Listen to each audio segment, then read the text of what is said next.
देखो क्वेश्चन ये है कि अगर सपोज करो वाटर है और आपको पता है वाटर का बॉइलिंग पॉइंट होता है 100 डिग्री सेल्सियस, ठीक है। अगर मैंने इसमें कोई सॉल्यूट मिलाया तो सॉल्यूट मिलाने से ये बन जाएगा आपके पास सॉल्यूशन, ठीक है।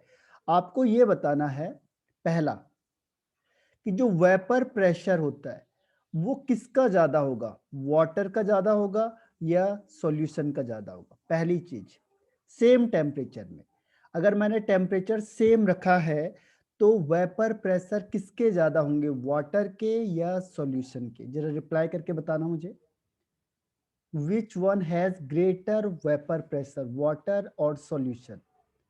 तो what will be the answer, first या सेकेंड?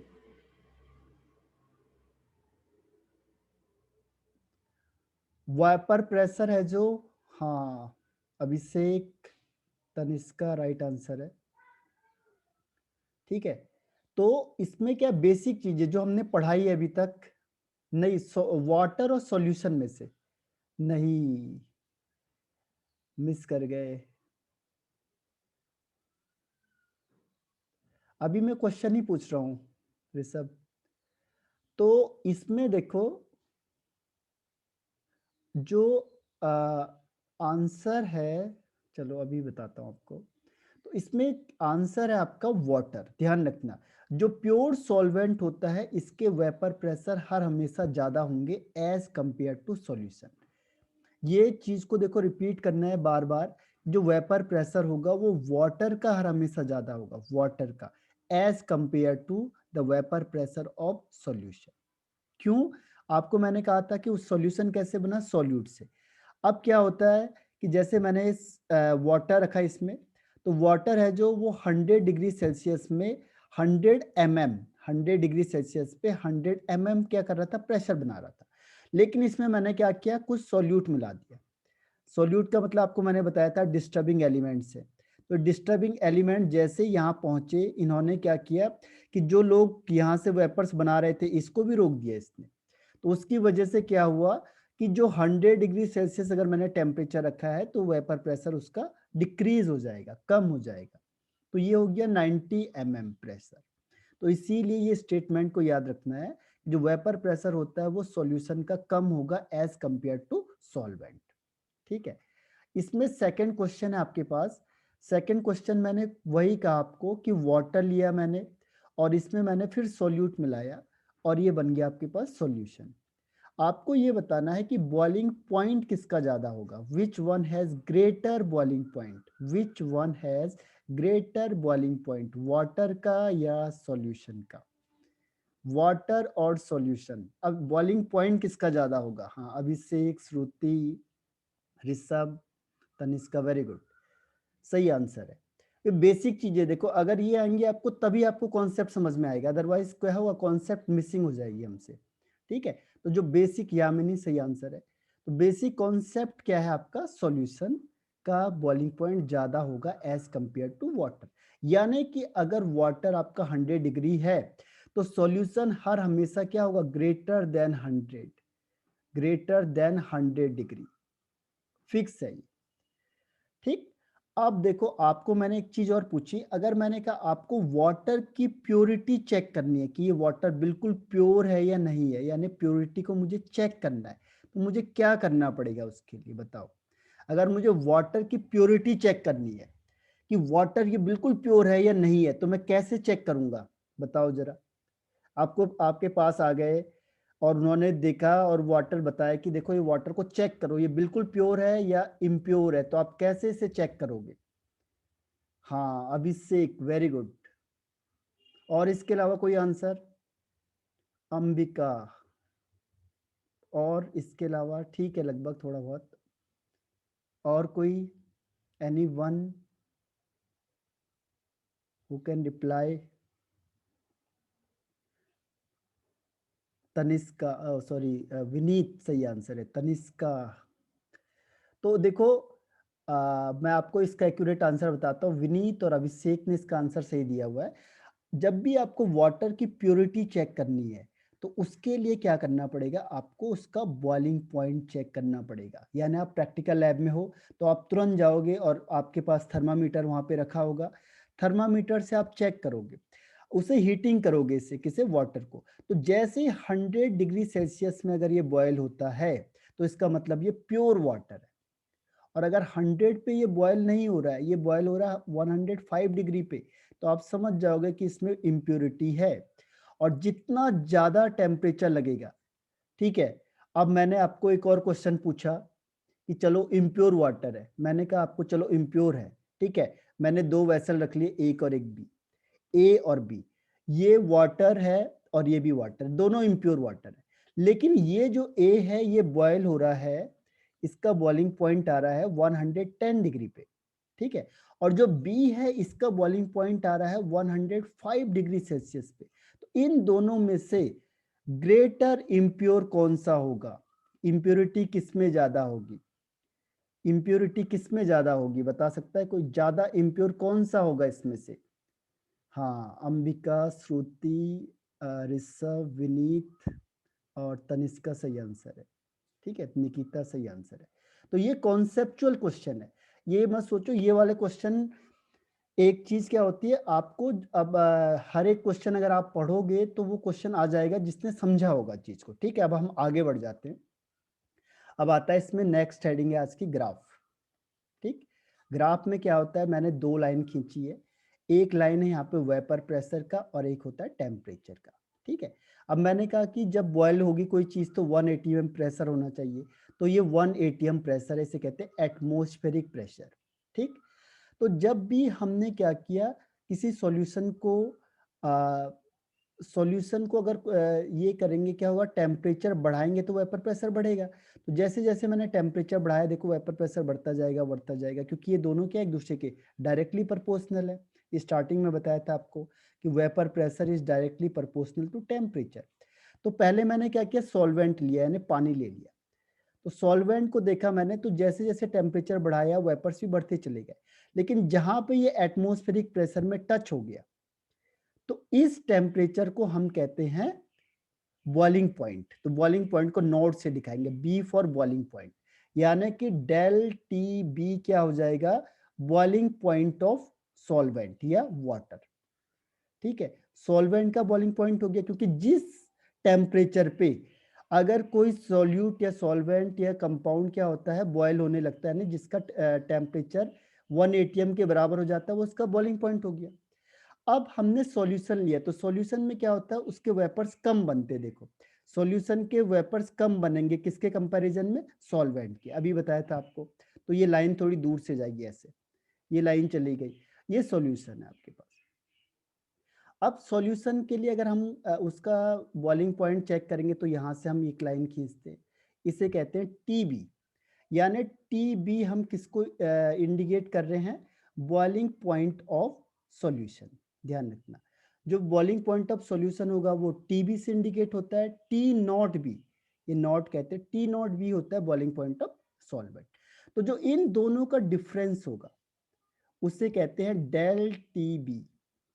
इन दोनों के डिफरेंस को हम कहते हैं, डेल का मतलब होता है चेंज, डेल टीबी यानी चेंज इन बॉइलिंग पॉइंट। लेकिन बॉइलिंग पॉइंट तो बढ़ रहा है, तो इसीलिए इसके लिए इंडिकेट किया जाता है एलिवेशन, क्योंकि हर हमेशा बढ़ेगा, एलिवेट होना, एलिवेशन इन बॉइलिंग पॉइंट या change in boiling point, that is called del. Del का मतलब होता है चेंज होना, एलिवेट का मतलब बढ़ना। तो यहाँ पे मैंने कहा था आपको बॉइलिंग पॉइंट हर हमेशा बढ़ेगा, तो इसको दिखाते हैं डेल टीबी से, ठीक है। तो यहाँ तक समझ में आया आपको ग्राफ और ये जो इंडिकेशन है, रिप्लाई करो यस नो, ये ग्राफ और इंडिकेशन समझ में आए। ओके, ऋषभ, अंबिका और अभिषेक, तनिष्का, विनीत, ओके, ठीक है। अभी फिर से एक बार देखो, हल्का सा देख लेते, फिर से ध्यान रखना कि जैसे हमने वेपर प्रेशर बोला और मैंने कहा टेम्परेचर, तो बेसिक चीज क्या बोली आपको कि जिस टेम्परेचर पे जो वेपर प्रेशर है किसी भी सॉल्वेंट के, वो किसके बराबर हो जाएगा, एटमॉस्फेरिक प्रेशर के बराबर हो जाएगा, उसे कहते हैं बॉइलिंग पॉइंट। तो मैंने क्या किया, कोई सॉल्वेंट लिया, वाटर ले लिया, यहाँ पे पहले मैंने इसे हीटिंग करी, जैसे जैसे मैं टेम्परेचर बढ़ाऊंगा तो वैसे वैसे वेपर प्रेशर बढ़ेगा। इस तरीके से ग्राफ बनेगा। देखो ये डायरेक्टली प्रोपोर्शनल है। आपने अगर मैथ्स पढ़ी हुई तो देखो ये यहाँ पे है पॉइंट। अगर मैंने ये देखो वेपर प्रेशर बढ़ा दिया तो क्या हुआ, टेम्परेचर भी बढ़ गया। जैसे जैसे वेपर प्रेशर बढ़ा रहा हूँ टेम्परेचर बढ़ता जा रहा है। जैसे ये एटमॉस्फेरिक प्रेशर में टच हुआ तो आप समझ जाओगे ये इसका बॉइलिंग पॉइंट हो गया। उसे दिखाते हैं टी नॉट बी से, इसे कहेंगे सॉल्वेंट। ठीक है। अब आपने सॉल्वेंट में कुछ चीज मिला दिया, डिस्टर्बिंग एलिमेंट, हम कहेंगे यहाँ पे सॉल्यूट मिला दिया। तो आपने सॉल्यूट जैसे ही मिलाया, आपको पता है इसके वेपर प्रेशर कम हो जाएंगे। अब कम होंगे तो उसे किधर से दिखाएंगे, यहाँ से दिखाएंगे ना, क्योंकि वेपर प्रेशर देखो, टेम्परेचर तो सेम, वेपर प्रेशर सेम है और टेम्परेचर आपने बढ़ा दिया है, तो इसका वेपर प्रेशर क्या होता है, इधर से दूर हो जाता है शिफ्ट। इसके वेपर्स कम बन रहे हैं सॉल्यूशन के, तो हम सॉल्यूशन को इधर से दिखाएंगे सॉल्यूशन। ठीक है। अब ये भी सॉल्यूशन हीटिंग टेम्परेचर बढ़ाने पे तो वेपर प्रेशर बढ़ेगा ही, चाहे कोई भी चीज हो। तो हमने कहा है कि टेम्परेचर इंक्रीज हो तो वेपर प्रेशर बढ़ेगा। तो ये लाइन कहाँ पे टच हो रही है, इधर पे। तो हमने इस लाइन को खींचा और इसको कहते हैं टीबी, यानी बॉइलिंग पॉइंट ऑफ सॉल्यूशन। ये हो गया बॉइलिंग पॉइंट ऑफ सॉल्वेंट। अब इन दोनों का जो डिफरेंस आएगा that is called del T B, यानी change in boiling point.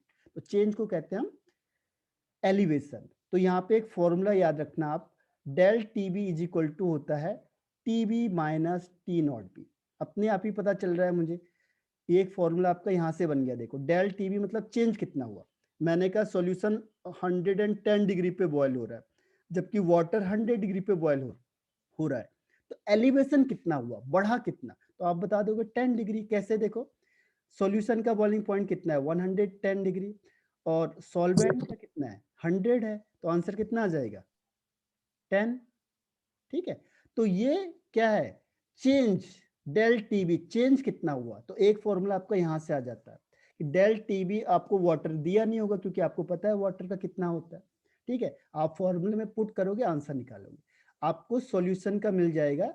Water का कभी नहीं दिया होता, क्यों, क्योंकि वाटर का अंडरस्टूड होता है, जनरली बुक में लिखते हैं इसे 273.15 kelvin, sorry 373.15 kelvin.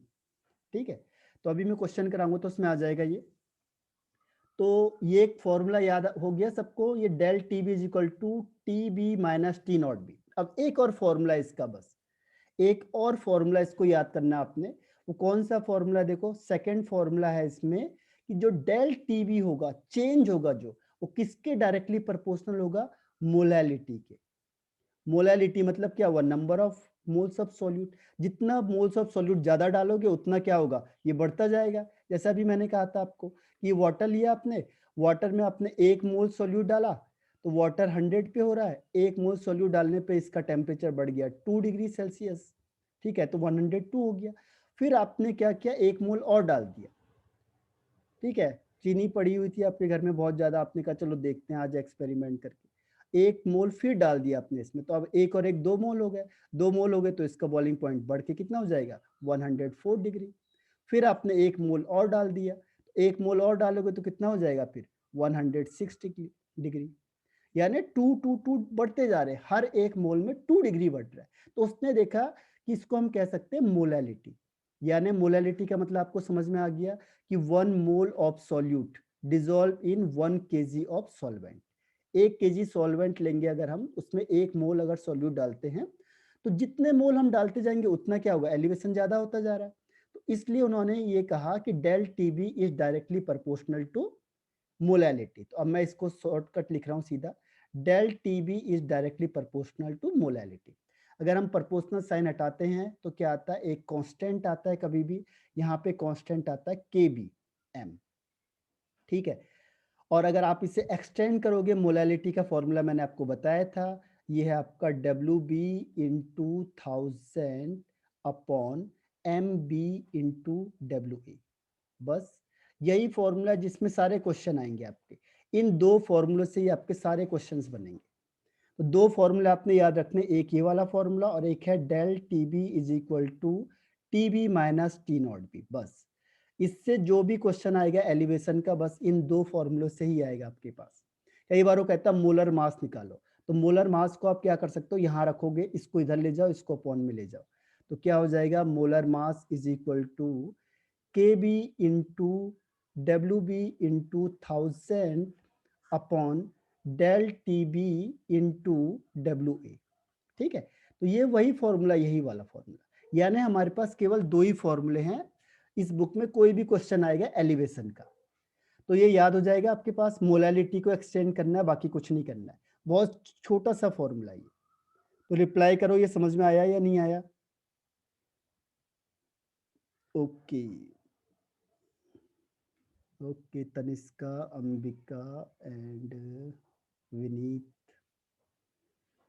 Nikita, okay,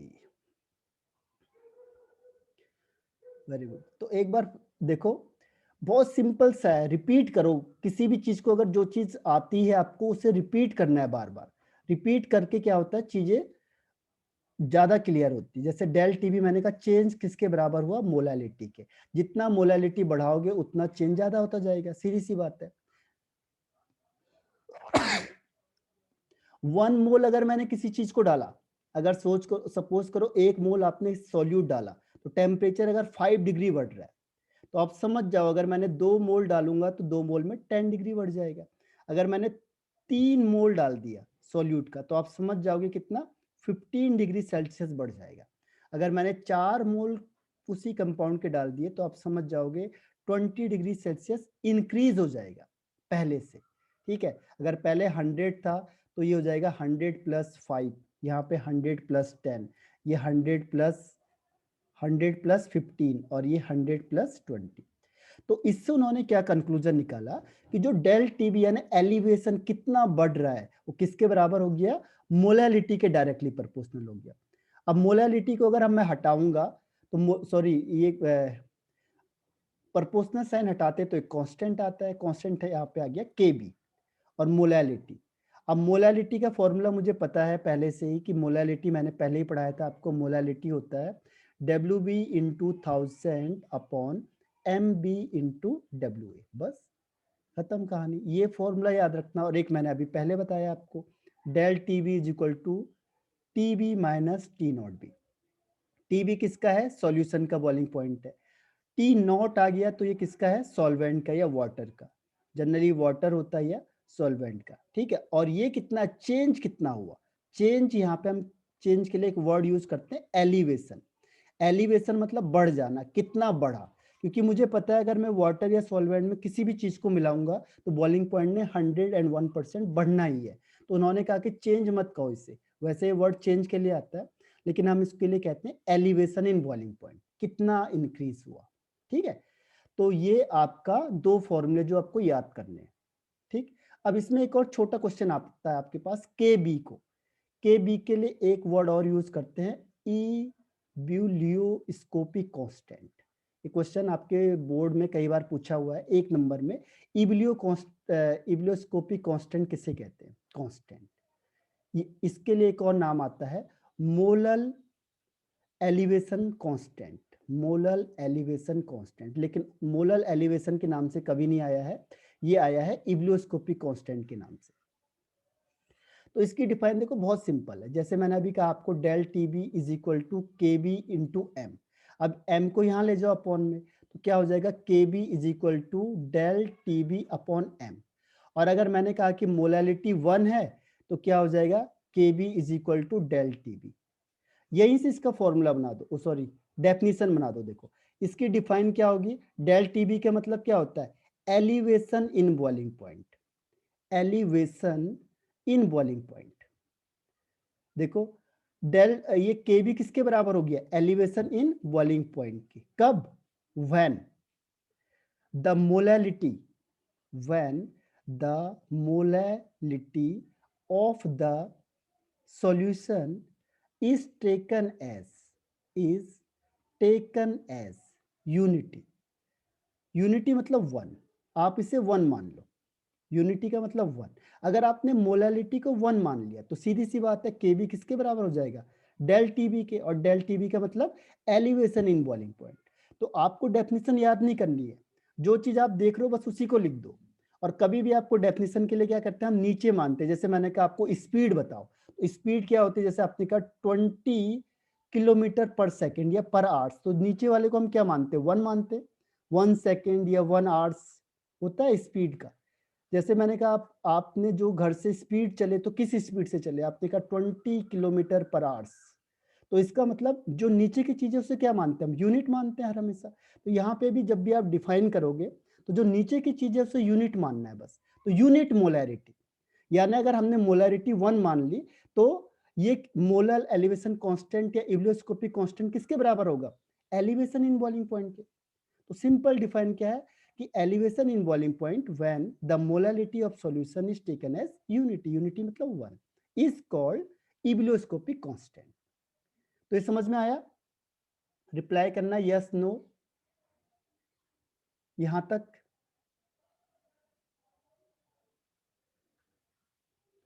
okay, अभिषेक, विनीत, तनिष्का, कब हाँ, केबी की वैल्यू डिफरेंट होती है, वैसे मैं अभी बता दूंगा लेकिन क्वेश्चन में गिवन होती है।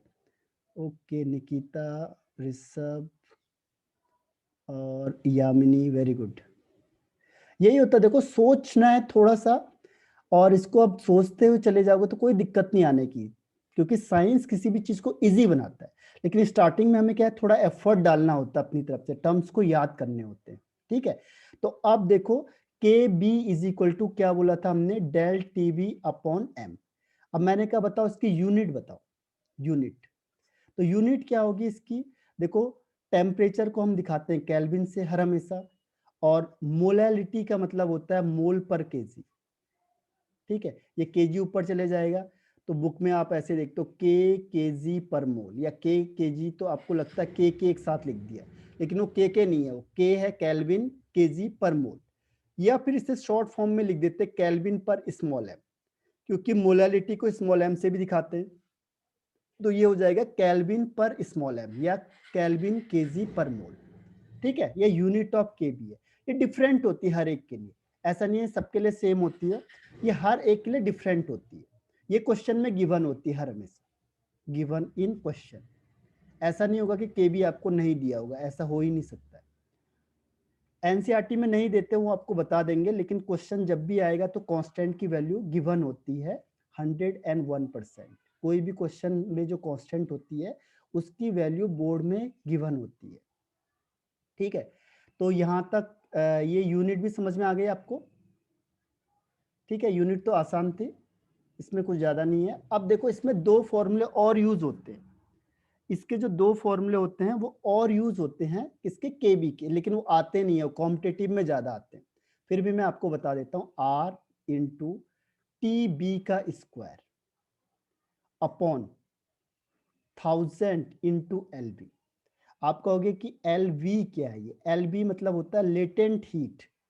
लेटेंट हीट आपको पता है, लेटेंट हीट कब यूज करते हैं, ऑफ वेपोराइजेशन, वेपोराइजेशन। ठीक है, लेटेंट हीट ऑफ वेपोराइजेशन को एलवी से करते हैं। टी बी यहाँ पे या टी नॉट बी कर लो, यहाँ पे ये हो जाएगा boiling point of solvent, boiling point of solvent. और आर की वैल्यू आपको फेमस है, तो 8.314 होती है। ठीक है, अगर जूल में होगी, और अगर केल्विन में होगी तो 2 केल्विन पर मोल पर केल्विन। ठीक है, तो इस तरीके से हम इसको, आर आपके पास गैस कांस्टेंट वाला था, यहाँ पे सॉल्यूशन कांस्टेंट होगा। टीबी मींस होता है बॉइलिंग पॉइंट ऑफ सॉल्वेंट, ये आपको याद करना है, लेकिन ये कॉम्पिटिटिव में पूछा जाता है, बोर्ड लेवल में नहीं पूछा गया है अभी तक। ठीक है, और ये एल बी होता है लेटेंट हीट ऑफ वेपोराइजेशन। ठीक है, तो एक ये फॉर्मूला है, एक दो फॉर्मूला है इसमें। ठीक है, अगर मैं इसको एल वी को चेंज कर दूं तो यहाँ पे del H V vaporization upon M A आ जाएगा, एम ए। ठीक है, ये एक और फॉर्मूला है, लेकिन इसको यहाँ पे अप्लाई करना है आपने। देखो एच का मतलब एंथैल्पी, यहाँ पे आपको लिख देता हूं मैं, del H V for vaporisation. H आपने उसमें पढ़ा होगा थर्मोडायनेमिक्स में, molar enthalpy, molar enthalpy of vaporisation. Vaporisation का मतलब अगर आपको समझ में आता है, वेपोराइजेशन का मतलब होता है कि जब हम किसी चीज को लिक्विड से और गैस में बदलते हैं ना, उसको वेपर्स में बदलते हैं, उस प्रोसेस को हम कहते हैं वेपोराइजेशन। लेटेंट हीट का मतलब उसमें जो हीट लग रही है, जो दिखती नहीं है हमें। जैसे मैंने कहा आपको कि मैंने 50 केजी लिक्विड लाया और इसे मुझे वेपर्स में बदलना है, ठीक है। वाटर ले लो, आपने 50 केजी वाटर है, आप इसको वेपर्स में बदलोगे तो जैसी 100 डिग्री सेल्सियस होगा, अब टेम्परेचर बढ़ना बंद हो जाएगा।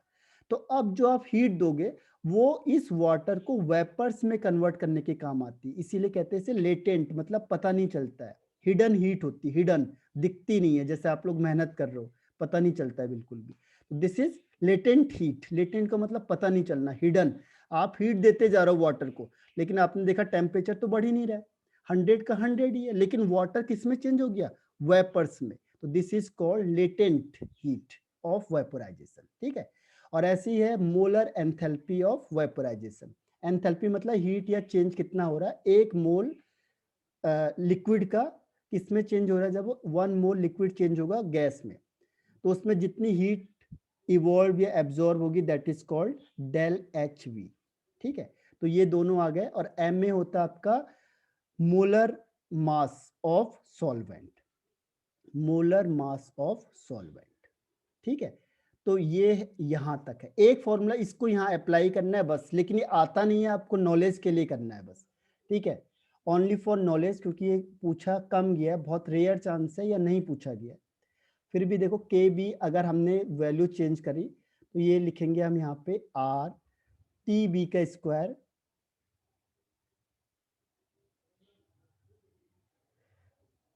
K B is equal to R T B का square upon 1000 into del H vaporization upon M A. तो ये एम ए ऊपर चले जाएगा, तो इसका फॉर्मूला बन जाता है M A R T B का square upon 100 into del H V. ये एच वी थर्मोडायनेमिक्स है, यानी जब हम थर्मोडायनेमिक्स में पढ़ते हैं तब हम इन दोनों फॉर्मूले को यूज करेंगे, ठीक है। ये आता है एंथैल्पी या हीट चेंज कितनी हुई, जब हमने एक मोल लिक्विड को चेंज किया किसमें, वेपर्स में, तो जितनी हीट लगी वो क्या हो गई, डेल एच वी हो गई।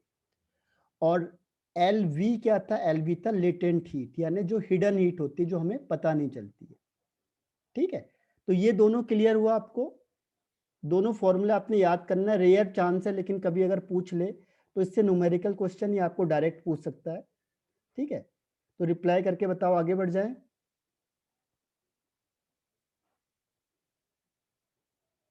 ओके, ठीक है। तो अब मैं इसके बाद आपको क्वेश्चन पूछूंगा, इस फॉर्मूले में तो आएगा ना, हाँ फॉर्मूले में क्वेश्चन आएगा, लेकिन कॉम्पिटिटिव में ज्यादा आता है। आपके बोर्ड लेवल में कोई भी क्वेश्चन नहीं है, एनसीईआरटी में इसका कोई क्वेश्चन नहीं मिलेगा आपको, ठीक है। एनसीईआरटी के एक्सरसाइज हो या जो पीछे के क्वेश्चन होंगे वहां पे आपको इसका कोई क्वेश्चन नहीं मिलेगा, लेकिन कॉम्पिटिटिव में इसके कई बार क्वेश्चन बन जाते हैं कॉम्पिटिटिव। नो सर, मैं कह रही हूँ इस फॉर्मूले में टी नॉट भी आएगा ना, टी हाँ नॉट होना हाँ है। हाँ हाँ, इसे टी नॉट बी, ओके सही कहा आपने। ये टी नॉट बी कह लो, वैसे बुक में टी बी लिखा होता है, लेकिन होता ये टी नॉट बी है। टी नॉट बी बिल्कुल सही कहा आपने, टी नॉट बी मतलब हो गया बॉइलिंग पॉइंट ऑफ सॉल्वेंट। तो ये बॉइलिंग पॉइंट ऑफ सॉल्वेंट ही होता है, ध्यान रखना। लेकिन वो बुक में क्या करता है, टी बी लिख देता है, वो मिस्टेक है उसकी, होना चाहिए था टी नॉट बी, ठीक है। तो बुक में अगर टी नॉट बी होगा तो सही है, सही कहा उसने, बिल्कुल सही कहा आपने कि टी नॉट बी इसका एक्यूरेट है, क्योंकि बॉइलिंग पॉइंट ऑफ सॉल्वेंट है, ठीक है। बाकी तो कोई दिक्कत नहीं, आगे बढ़ जाएं। अब इसके थर्ड पॉइंट में आते हैं हम। थर्ड पॉइंट, थर्ड है आपका डिप्रेशन। देखो, third one is depression in freezing point. Depression का मतलब आप समझ जाओगे डिप्रेशन होता क्या है, ठीक है। तो डिप्रेशन, जब भी एग्जाम आने वाले होंगे तो कई होते हैं क्या, डिप्रेशन में पहुंच जाते हैं, होता है। और वो कौन होते हैं, जो पढ़ाई नहीं करते। इसीलिए क्या है, इंपॉर्टेंट होता है पढ़ना। अगर आपने अभी से अच्छी तैयारी कर ली और कॉन्सेप्ट समझ के किया तो आप भूलोगे भी नहीं, आपको चीज याद रहेगी अगर आपने उसे समझ के किया हुआ। और अगर रट दिया आपने या नहीं समझा ढंग से तो क्या होगा, आप भूल जाओगे। तो वो लोग क्या होते हैं, डिप्रेशन में आ जाते हैं एग्जाम टाइम पे। तो डिप्रेशन का मतलब कम होना किसी भी चीज में, ठीक है। तो कोई भी चीज क्या होती है, डिप्रेस हो जाती है। अब हम कहेंगे यहाँ पे, पहले फ्रीजिंग पॉइंट कहते हैं, व्हाट इज फ्रीजिंग पॉइंट। अब ये फ्रीजिंग पॉइंट तो और भी टफ है इसकी डेफिनेशन, ठीक है, इसकी मैं आपको डेफिनेशन इजी लैंग्वेज में बता देता हूँ कि द टेम्परेचर एट विच, अभी मैंने कहा आपको हम सारे जो डिफाइन और सब कुछ है वेपर प्रेशर के टर्म्स में देते हैं, ठीक है। तो इसकी जो फ्रीजिंग पॉइंट की डिफाइन होगी, temperature at which the vapour pressure of solid state, जैसे कोई भी चीज सॉलिड स्टेट में है वो बराबर हो जाएगी vapour pressure of liquid state, उसी के लिक्विड स्टेट में। तो जब ये दोनों आपस में बराबर हो जाएंगे तो उस टेम्परेचर को हम उसका फ्रीजिंग पॉइंट कहेंगे, यानी the temperature at which the vapour pressure of solid becomes equal to the vapour pressure of liquid state is called its freezing point. जैसे कि मैंने कि आपको वाटर दिया था, तो वाटर के वेपर्स क्या थे, जैसे आपने ठंडा कर रहे हो, जैसे आप ये है, अब मैंने टेम्परेचर दिया, ठंडा करना पड़ेगा आपको फ्रीज करने के लिए, तो जो लिक्विड था आपको फ्रीज करने के लिए क्या करना पड़ेगा, टेम्परेचर डिक्रीज करना पड़ेगा। तो आपने टेम्परेचर डिक्रीज करते करते करते करते करते चले गए आप लोग। अब एक पॉइंट ऐसा आएगा कि सडन चेंज हो जाएगा। तो जब भी सडन चेंज होता है तो ध्यान रखना, इसका मतलब स्टेट चेंज हो गया। पहले यहाँ क्या था, ये लिक्विड फॉर्म में था, और अब ये किस में चेंज हो गया, यहाँ पे सॉलिड फॉर्म में चेंज हो गया, ठीक है। तो ये वेपर प्रेशर है। अब होता क्या है कि ये जब लिक्विड था और ये सॉलिड बना, तो एक ऐसा पॉइंट आएगा ना जहां पे क्या होगा, ये दोनों देखो, ये दोनों का एक मीडियल पॉइंट आ गया यहाँ पे, जहां पे लिक्विड और सॉलिड के वेपर प्रेशर बराबर होंगे। जैसे मैंने टेम्परेचर कम कम कम करता चला गया, अब ये लिक्विड है, अब यहां से अचानक चेंज बन के सॉलिड बन गया, लेकिन एक ऐसा इंटरमीडिएट पॉइंट आएगा ना जहां पे दोनों के वेपर्स बराबर हो जाएंगे, उस पॉइंट को हम कहते हैं उसका फ्रीजिंग पॉइंट। तो समझ में आया आपको? रिप्लाई करके बताना मुझे, यस नो। फ्रीजिंग पॉइंट कहते किसे हैं? Okay, Vineet, Ambika, Tanishka, okay,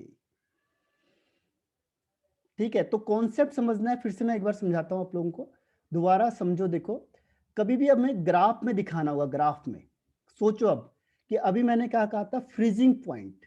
freezing point का मतलब होता है एक ऐसा टेम्परेचर, पॉइंट का मतलब टेम्परेचर से हमारा मतलब है, जिस टेम्परेचर में जो वेपर प्रेशर होगा सॉलिड का वो इक्वल हो जाएगा वेपर प्रेशर ऑफ लिक्विड का, उसी के लिक्विड स्टेट और सॉलिड स्टेट का जो वेपर प्रेशर है बराबर हो जाएगा।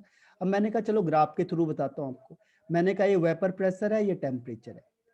अब क्या हुआ, आपने किसी भी लिक्विड लिया, अब लिक्विड को आप क्या करोगे, सॉलिड में चेंज करो तो क्या करना पड़ेगा, टेम्परेचर कम करना पड़ेगा। अब देखो यहाँ था टेम्परेचर, सपोज करो, तो ये टेम्परेचर इस तरीके से आपने मैथमेटिक्स में बनाया होगा, ये कोऑर्डिनेट बन जाते हैं इसके, समथिंग एक्स वाई। अब आप इसको कम करते जाओगे, देखो जैसे जैसे आपने कम करते जाओगे लिक्विड क्या होगा, इसका टेम्परेचर कम होते जाएगा। अब जैसे ही यहाँ पे ये सपोज करो 50 डिग्री सेल्सियस में था, लेकिन आपको पता है कि जो वाटर है वो तो 0 डिग्री सेल्सियस पे फ्रीज होता है, तो यहाँ पे पहुंचते पहुंचते क्या हुआ, 0 डिग्री सेल्सियस आ गया। अब ये यहाँ पे पहुंच गया, टेम्परेचर कम करते जा रहे हो, देखो पहले 50 था, अब कम करते जा रहे हो, वेपर प्रेशर भी कम होंगे, क्योंकि मैंने आपको बार बार कहा है कि vapour pressure is directly proportional to temperature. देखो तो ये भी कम होता जा रहा है, क्यों, क्योंकि टेम्परेचर कम हो रहा है, तो ये भी कम होता चला जाएगा। अब यहाँ से देखो ये अचानक क्या होता है, सडन चेंज हो जाता है। तो जब भी सडन चेंज होता है एकदम से कम हो जाता है, तो इसका मतलब ये लिक्विड स्टेट था और ये किस में आ गया, सॉलिड स्टेट में आ गया। तो अब ये सॉलिड बन गया, यानी ये आइस बन गया, ठीक है, ये आइस बन गया और ये लिक्विड फॉर्म में। तो अब यहाँ पे इस पॉइंट में जहां पे दोनों मिल रहे, इसमें देखो यहाँ पे दोनों के वेपर प्रेशर बराबर होंगे। देखो इस पॉइंट पे जहां पे दोनों मिल रहे थे, लिक्विड और ये सॉलिड, तो इस पॉइंट में दोनों के वेपर्स बराबर होंगे, किसके, सॉलिड यानी आइस के भी और वाटर के भी। तो ये इस पॉइंट को जो यहाँ से टच करेगी इसे कहेंगे freezing point of water. Clear हुआ या नहीं हुआ, अब बताओ मुझे एक बार फाइनली, जो किसी सर को हो गया। हो गया, ठीक है। अब देखो एक क्वेश्चन पूछता हूं मैं आपसे, और ये इसी से रिलेटेड है, जो कॉन्सेप्चुअल क्वेश्चन में आता है थोड़ा सा। देखो अब मैं आपको आगे, मैं आपको क्वेश्चन आंसर ही करूंगा, जब हम रिवीजन में आएंगे तो मैं कॉन्सेप्चुअल क्वेश्चन ज्यादा पूछूंगा आपसे। जैसे आप लोगों ने आइसक्रीम खाई होगी, आइसक्रीम, ठीक है, और एक है सिंपल आइस, आपको बताना किसका फ्रीजिंग पॉइंट ज्यादा होगा। चलो बताओ जरा, 1 या 2, चेक करते हैं, चेक योर नॉलेज, 1 या 2, किसका फ्रीजिंग पॉइंट ग्रेटर होगा? Which one has greater freezing point, 1 या 2? अंबिका और ऋषभ, अभिषेक, ओके, विनीत और यामिनी। इसी में पूरा कॉन्सेप्ट छिपा हुआ है। आइसक्रीम जो बने वो इसी की वजह से बने हुए। श्रुति, वेरी गुड।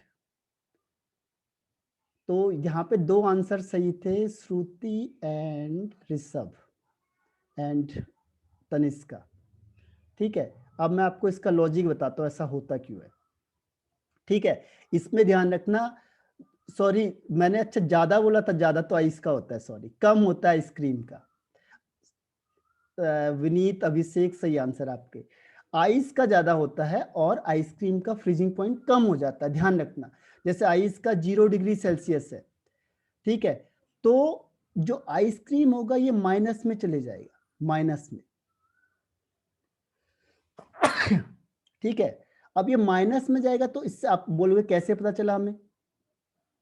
ठीक है, अब आपने देखा होगा कि आप क्या करो कि घर में जाओ और एक बॉक्स में रख दो आइस। ठीक है, एक कमरे में रखो, एक बॉक्स में आइस रख दो और दूसरे बॉक्स में रख दो आइसक्रीम। ठीक है, आइसक्रीम रख दो।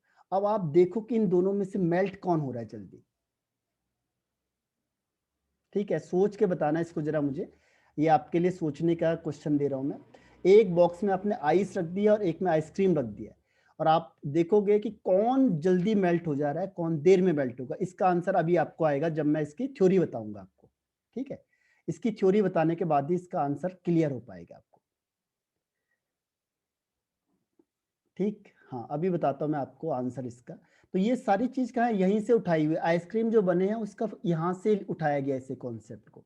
ठीक है, और एक और चीज होती है कि जब भी आप क्या करते हो, जैसे आप चले गए हिल स्टेशन में, जैसे लेह लद्दाख चले गए आप लोग, हिल स्टेशन में चले जाते हो, तो वहां पे अगर आप पेट्रोल है जो, पेट्रोल का जनरली मेल्टिंग पॉइंट है आपका -5 डिग्री के आसपास है। ठीक है, लेकिन जब आप हिल स्टेशन में जाते हो तो यहाँ पे जो टेम्परेचर होता है -20 डिग्री सेल्सियस। तो यहाँ पे आप बाइक या गाड़ी लेके यूज नहीं कर सकते। अगर आप बाइक ले गए, कोई भी बाइक ले गए, आप 1 मिनट के कम टाइम में आपको फिर से रिज्वाइन करना है, या कार ले जाओगे, तो ये क्या होगा, इसका पेट्रोल यहाँ पे फ्रीज हो जाएगा, फ्रीज हो जाएगा। ठीक है, तो हम क्या करेंगे इससे बचने के लिए? तो आप रिज्वाइन करो सेम आईडी पे, क्योंकि टाइम ऑफ हो चुका है, खत्म हो चुका है। ठीक है, तो ज्वाइन, रिज्वाइन